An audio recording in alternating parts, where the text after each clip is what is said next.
Welcome back to the Abundant Practice Podcast. I'm your host, Allison Pereira, founder of Abundance Practice Building, and I'm here with Randall Avery, and we're going to talk about money. You're going to want to follow up with Randall probably after this. You can find him as Randall Avery on social media, and his website will be linked in the show notes. Thank you so much for being here, Randall. I'm excited about this. Now, this is fun. Like I mentioned, I started off serving therapists, so this is kind of going back to home base. So this should be a fun conversation.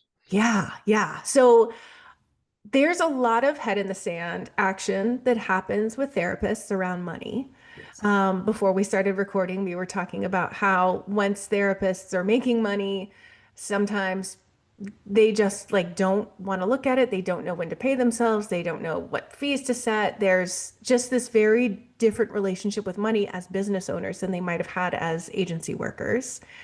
Can we maybe start there with just some basics so that people can slowly pop their head out of the sand and then we'll go a little deeper? I think let's address, the elephant in the room. There's nothing wrong with making money from your profession. Say it There's louder. nothing wrong with making money in your profession, adding value to society. So if you're adding a certain level of value to society, you should be compensated, especially if you're serving clients that are also equally well compensated. So I think we need to take a step back and understand what therapists do is providing real value in society. And if that is the case, then they need to be compensated well. You should be able to take care of your family. You should be able to relax. You don't have to always be on that hamster wheel. So first, I want to give everybody permission to earn money and to enjoy the life and the skill set that you've learned over the years. Yes, thank you. I think it helps to have somebody say that outside our profession because it sometimes feels like we're allowed to make money, right? Kind of a thing that people end up saying. And on social media, like those of us who are more loud about it are quick to get haters. So it's nice to have that validation from you. Thank you. Yeah. Yeah. So like if we're coming from this perspective of like this is a profession, it's great to make money in your profession and you don't have to be a martyr in order to get it. Yes. Where do we go from there? Like what are some really basic steps that therapists need to be keeping in mind? So I think the first thing, and I know this is a taboo, just like making money, is finding a niche, Hmm. finding some area of specialization. I hear a lot of people say, I want to service everybody. I Hmm. don't want to limit myself. I potentially could get bored serving just this specific population. Hmm. Trust me, if you love what you do, super serving a segment of the population will never get boring because you'll always find ways to go deeper, nurture things. So the number one thing, if deciding to make money is for you, is find a niche that you can specialize in and know how to speak to that audience. Absolutely. Yeah. And this is something I'm preaching constantly. And as you and I were talking before, we recorded like our grad school indoctrination into how to be a good therapist doesn't usually include you don't have to work with people you don't want to work with. Mhm, mhm, mhm. And it is okay for us to have populations we don't want to work with.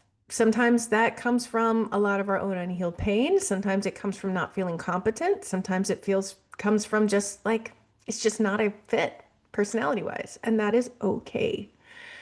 Yeah. Yeah. In my world, in finance, they say somebody's C client is somebody's A client. And the same Yes. thing operates in therapy. Some client that will be too burdensome to you, too stressful for you, whether it's your background or whether you're training, will be somebody's A client.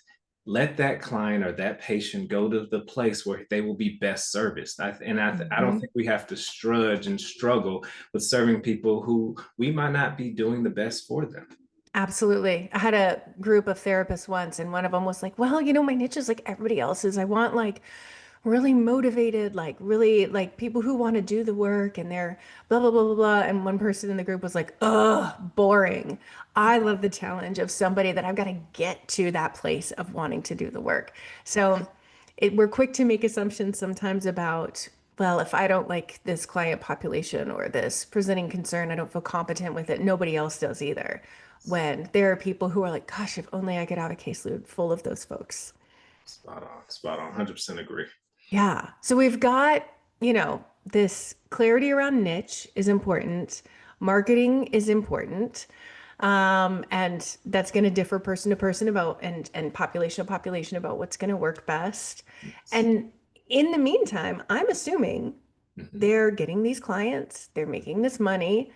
Can we talk about like what might be they're the people who get really obsessive, right? Like they're looking at their bank account multiple times a day. They're doing math that doesn't need to be done. Those are unlikely to be therapists. But then there are the people who are like, hope it works out when they're paying a bill. What's the middle ground that's reasonable? How should we be approaching our money? So I think, and we're talking to practice owners here. I'm assuming people aspire to be practice owners. So Hmm. we have to come at peace with we are running a business. And because we're running a business, there is an expectations of looking at the numbers at a certain length and a certain amount of frequency. Hmm. And you have to be comfortable with that. So this is not going to sugarcoat, but you are in business, you want to grow. And think about it this way, you want to be financially stable enough to service the clients in the best way. Yeah. Your patients can sense stress. I know you guys are professionals and you've been trained to, turn it on and turn it off, but people can sense it. There's a certain level of business stress that comes along that is very weighty that we all of us business owners know. So the first thing is understand that you're a business owner. Then the question is, how frequent do you need to look at these things? I recommend initially maybe every other week, but definitely without negotiation monthly. Why monthly? Hmm. Because most of our bills are due monthly. The Zoom call could be due monthly.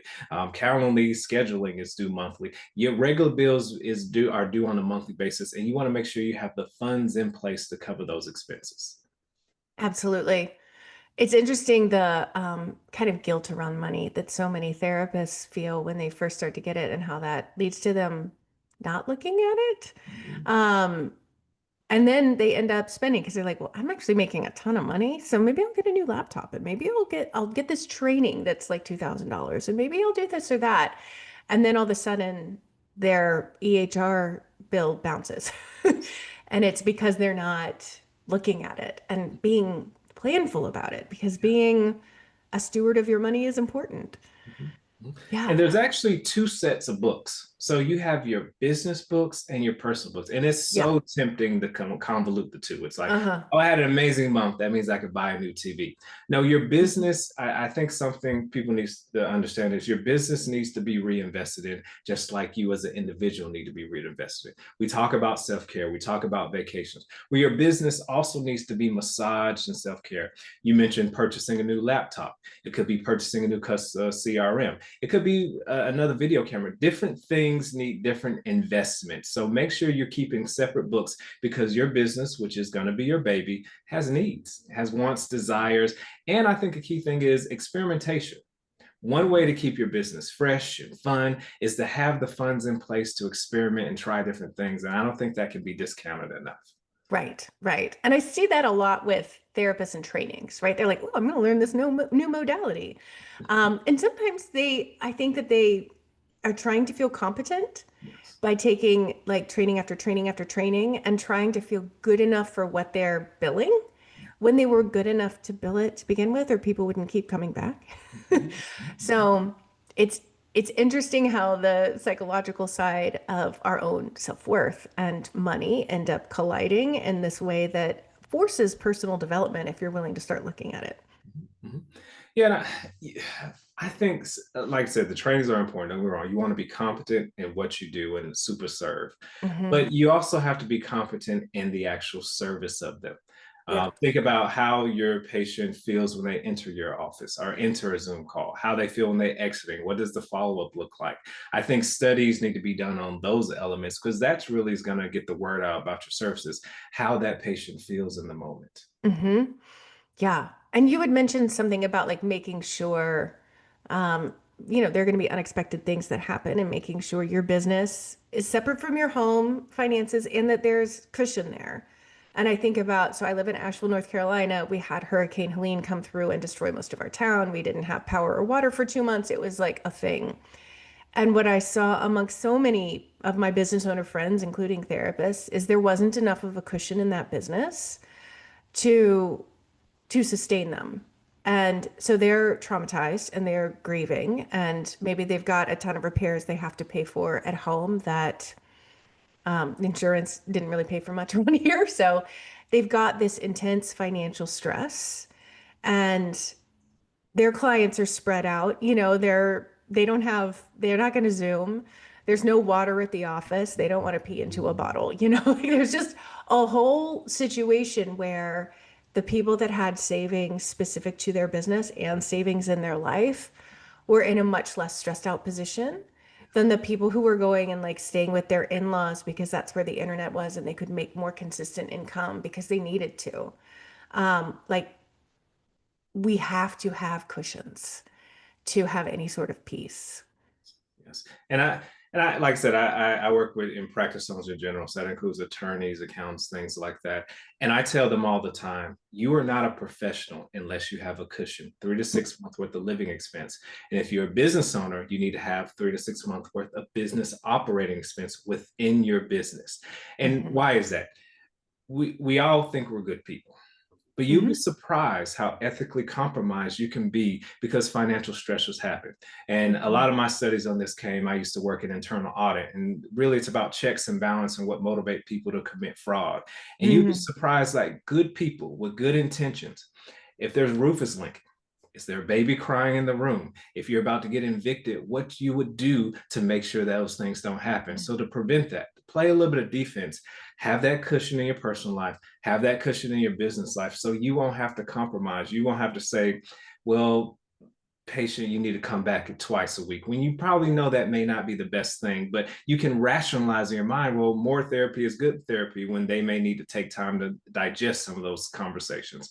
So really Right. think about, if you want to be a professional, you need to have that level of cushion so you're not compromised. Hmm. And then that leads to, for therapists, like your fee. Mm, Because I know a lot of therapists are listening right now and are like, how am I going to build a cushion and pay my taxes and have a cushion at home and blah, blah, blah. And that is either because you're overspending, which could be, but it's probably because your fee isn't high enough. yeah. I've noticed the biggest difference between my clients who are therapists that are happy with what they're doing is really goes down to what they're able to charge. Hmm. And we think, well, somebody's not going to pay that. I shouldn't charge this. Or I do this because I love it. I don't even want to charge that much. But being fairly compensated is important. Charging a fee is important, and making sure from this is from my world. I think it's a little different from the therapist world. When people pay, they take things seriously. It Hmm. really shows what they truly value. So charging what you're worth means a whole lot more than just money coming to your account. It means how you feel about yourself, your practice, and how much the people you work with value what you do. Hmm. Yeah. And I posted something I got some hate for over the weekend. I got a lot of haters on it, but like one guy, I said something like, I'm not apologizing for funding my retirement account. I'm not apologizing for having my student loans paid off. And some guy was like, what does that have to do with being a therapist? And it's Mhm. like, and this is somebody who's not a therapist, but that's something a lot of therapists are also thinking. They're Yeah. not thinking about retirement. And y'all, I would love for our brains to work adequately enough to do this until we die.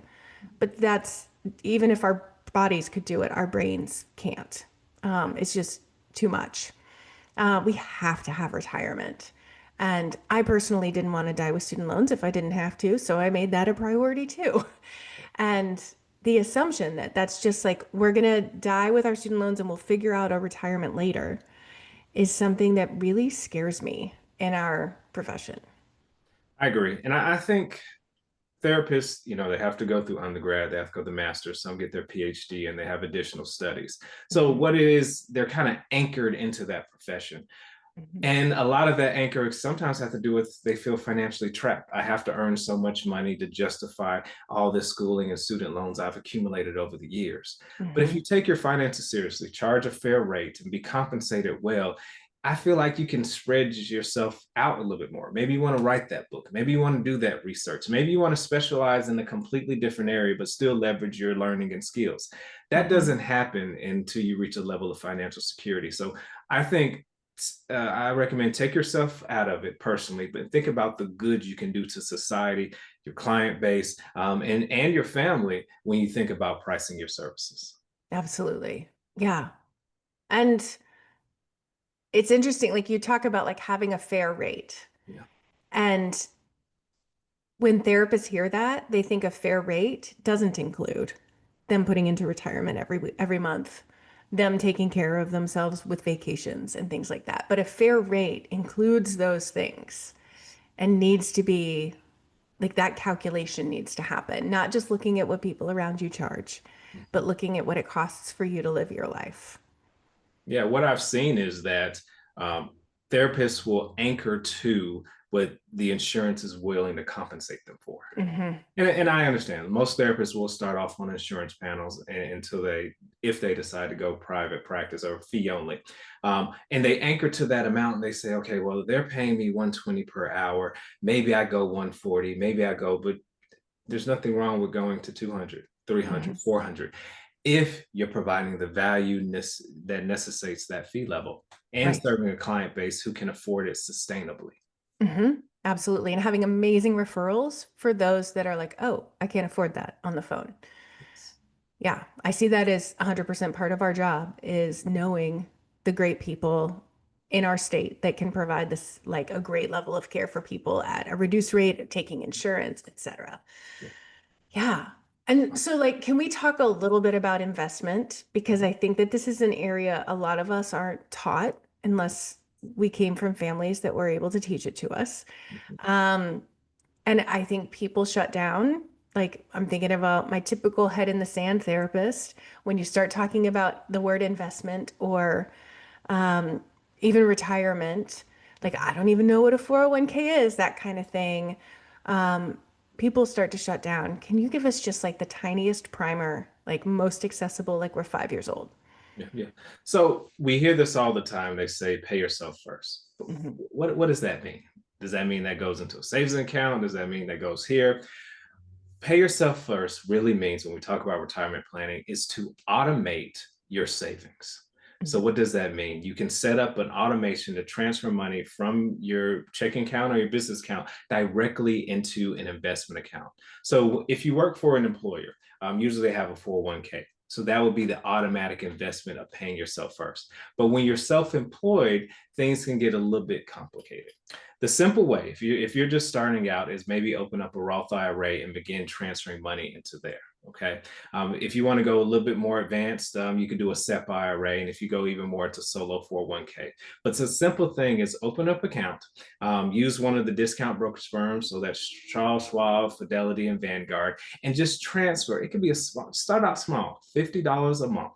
And then just increase that amount as your business grows and make sure that it's automatic. You don't think about it. If times get tough, do not be tempted to dig out of those things.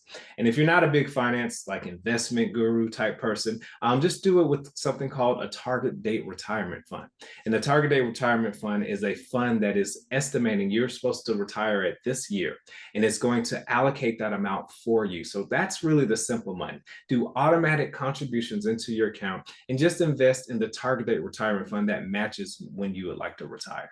Hmm. And I think about how like we think about ages like 65, right? That sounds like a nice solid retirement age. Start getting Medicare for anybody if it's still around. Um, and that sounds good. I know when I was getting paid $25,000 working in an agency, working full time, I didn't put anything away because I was barely making ends meet. So some of us have some catch up to do. Like didn't put away a lot while working in agencies, not getting paid well, and then starting a practice and didn't put away any during that time. So let's say somebody's like 35, Yeah. they're going to need to put away more, Mm-hmm. but the more they put away now, the better. Like they can put, if they were to do $200 a month, for instance, at 35, that's going to appreciate thanks to compound interest so much more than if they put $200 when they're 60. Like it's just an astoundingly incredible growth rate that I wish we'd all started at 10. But we didn't. So I want to like, I think people don't always understand compound interest. You say those words and people start to kind of phase out, like they're kind of done with the conversation. Can you give some examples of either what you've seen or what's possible through compound interest? Yeah, my primary client is kind of like that millionaire next door. Hmm. And the millionaire door manifests itself simply from somebody when they're in their mid 20s and they had a mentor come up to them and ask them, "Hey, are you participating in your employer's retirement plan?" And the person says, "No, I haven't even thought about that." And they say, "Why don't you just put this percent in and do an automatic increase every single year?" And the client did that, didn't think nothing of it. And they look up and they say, "Hey, oh, I have so and so amount of money inside the account." So it's that compounding effect that happens. So what's happening? It's really your money working just as hard as you are. So when you put $100 in, that money is going to have interest or is going to grow to a certain amount. And then it's going to compound that money that you put in plus that growth grows again. And it happens over and over and over again to the point where your money begins to work, like I said, just as hard as you are. I think it's around $400,000 is where you can actually earn more in your investment account than you do from your regular paycheck. And to me, that's a beautiful point. That's the point where we say, okay, I'm going to be okay if I'm no longer working. So it's really the goal is to build up that amount of money so that it will begin to work for you and compound year after year after year. Hmm. Absolutely. It's so important. And I think about like, we see it going the other way with like credit cards. So anybody who's ever been in credit card debt, like you've got compounding interest there also, but it's just making you broke by the time you finally pay it off. And so this is like a way to balance the scales. Yeah, yeah, yeah. Yeah. And I'm a big no debt guy. Hmm. And I'm actually going to have a discussion later on this month about business owners default to thinking they need debt, Hmm. and most service-based business you should really be bootstrapping your business in the sense of as you have money set aside, invest in the business and go on and on and on. Do not take on business debt because a lot of times you don't know what you don't know in business, and you can funnel 20 $50,000 down a hole to something that's worth nothing when you could have just slowly built your business over time. So do not fall into the temptation that, oh, I'm just going to put it on my credit card and pay it off later. Oh, I'm just going to sign this lease I can't afford and money will come. Bootstrap, especially in the age of where you can do virtual therapy, like it's you don't have to do the humongous investment to go into these type of businesses. Yeah, yeah. Pre-COVID, I mean, I've been in private practice since '05, and pre-COVID, like you did just kind of have to take a leap and pay rent, and it was really scary. And now there's a different way, Yeah. and that's amazing. Yeah. And I also think that you'll be surprised how many practice owners just need somebody to help with their patient load. So you can be a contractor. And people Hmm. don't think of it, well, I'm still under practice. No, they pay you 1099. You have all the benefits of a business owner. And one of the side perks is you may not have to go out and find your own clients. So there are kind of, like I say, halfway houses, or you can kind of be sit in limbo a little while as you anticipate you making that leap. And the Hmm. kicker on that is you can look around and say, okay, why is this practice successful? And what are some of the elements that I can take? And what are some of the things that I dislike that I want to repel? So not only are you Hmm. getting compensated, you're getting real world learning on how to grow a practice. So you don't have to just go all in. There are steps that you can take. Absolutely. Yeah, yeah. Well, Randall, thank you so much. I really appreciate it, and I hope that folks, you've got a book too. Can we talk about that real quick? Yeah, so I wrote the book Hacking the System by Creating Your Own System. I think at times in our lives we felt like, hey man, the financial market, the financial world is kind of against us. I have a lot of Mhm. credit card debt. I have a lot of student loans. Rent and mortgage is just taking over my whole income. My book, Hacking the System by Creating Your Own System, is kind of gives you a blueprint of what you're up against, but also solutions on how to move forward, how to pay off debt, how to actually utilize your human capital, even if you're not a therapist. What am I doing that's going to provide value into the market? So it's been a valuable book. It's been received well. And Mhm. hopefully, if this is something that interests you, you can find value in it as well. Yeah, we'll definitely link to that in the show notes as well. So thanks so much for your time and for like kind of dumbing it down for us because when we're intimidated by the idea of something, we don't get to benefit from it. And we all need to benefit from our financial lives. So thank you. No problem. Enjoyed it. Have a great day.